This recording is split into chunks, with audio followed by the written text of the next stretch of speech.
আসসালামু আলাইকুম এভরিওয়ান, সবাই কেমন আছেন? সুবর্ণা লাইফস্টাইলে আপনাদেরকে শুভেচ্ছা ও স্বাগতম। আশা করি যে যেখান থেকেই আমার ভিডিওটি দেখছেন সবাই ভালো আছেন। আমিও ভালো আছি আলহামদুলিল্লাহ। সবার আগে বলে রাখি, আমার ভিডিওগুলো যদি আপনাদের ভালো লেগে থাকে তাহলে অবশ্যই আমার এই নতুন চ্যানেলটা সাবস্ক্রাইব করে দিবেন।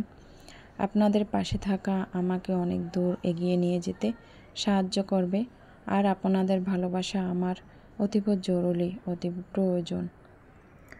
তো বন্ধুরা, আজকে চিন্তা করলাম সকাল থেকেই বৃষ্টি হচ্ছে, প্রচুর বৃষ্টি। বৃষ্টির কারণে কালকেও বাজারে যেতে পারি নাই।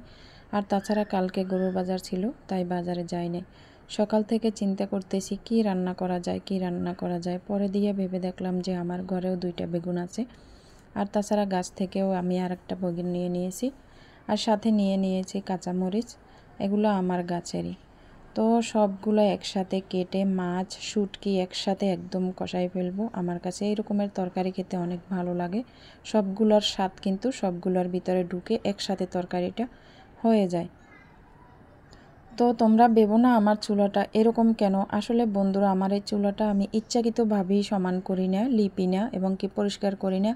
কারণ হচ্ছে এই যে বর্ষার দিন আসছে, এখন আমার চুলার দুয়ারে পানি উঠে যাবে হাঁটু সমান। তার জন্য আমি আর কষ্ট করে পরিশ্রম করে চুলাটা আমি পরিষ্কার করতেছি না, যত্ন নিতেছি না। কারণ এটা যত্ন নিয়ে লাভ নাই, কয়েকদিনের ভিতরে হাঁটু সমান পানি হয়ে যাবে। তো বন্ধুরা, আমার তরকারি অলরেডি কষানো হয়ে গেছে। দেখো বন্ধুরা, আমার তরকারির কালারটা কত সুন্দর আসছে। তো তরকারি কষানো হয়ে গেছে, একদম সব কিছু একদম একসাথে রেডি করে দিয়ে দিয়েছি। কালারটা কত সুন্দর।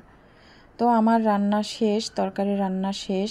বেগুন, একটা আলু দিয়েছি এবং কি মাছ দিয়েছি, শুটকি দিয়েছি। দেখো কালারটা কিন্তু অনেক সুন্দর হয়েছে। তখন আমি যেহেতু চুলাতে আগুন আছে, তার জন্য আমি দুধটা গরম করে নিব। সিলিন্ডারও শেষ, কালকে সিলিন্ডার রাত্রবেলা শেষ হয়ে যাওয়ার কারণে আমার 2টা তরকারি নষ্ট হয়ে গেছে। আমি রাত্রবেলা গরম করতে পারি নাই, তার জন্য। আসলে হচ্ছে কি বন্ধুরা, আমরা একজন গৃহিণী পারি স্বল্প আয়ের ভিতরে একটু সামান্য করে আমরা সঞ্চয় করতে পারি।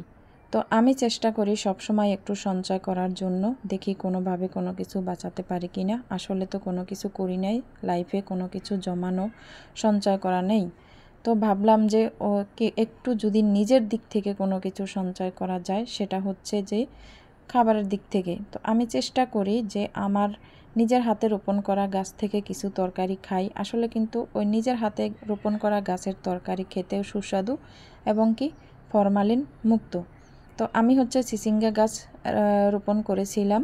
তো এখানে অনেকগুলো চিচিঙ্গা হয়েছে। আগেও কয়েকটা ভিডিও আছে, আমি ওইটা আপলোড করি নাই কারণ আমার মোবাইলের সমস্যা ছিল, এডিটিংয়ের সমস্যা ছিল। এই কারণে আমি আপলোড করতে পারি নাই, দেখাতে পারি নাই। তো আগেও কয়েকটা চিচিঙ্গা খেয়েছি। দেখো বন্ধুরা, আমার চিচিঙ্গাগুলো অনেক বড় হয়ে গেছে।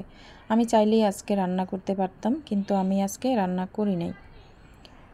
তো হচ্ছে দেখো বন্ধুরা, আমার মুরগিটা একদম বৃষ্টিতে ভিজে নাজেহাল অবস্থা। আর এদিকে দেখি আমার মোরগগুলো কতগুলো ডিম পেড়েছে আজকে। সকাল থেকে ওদেরকে খাবার দেয়া হয় নাই।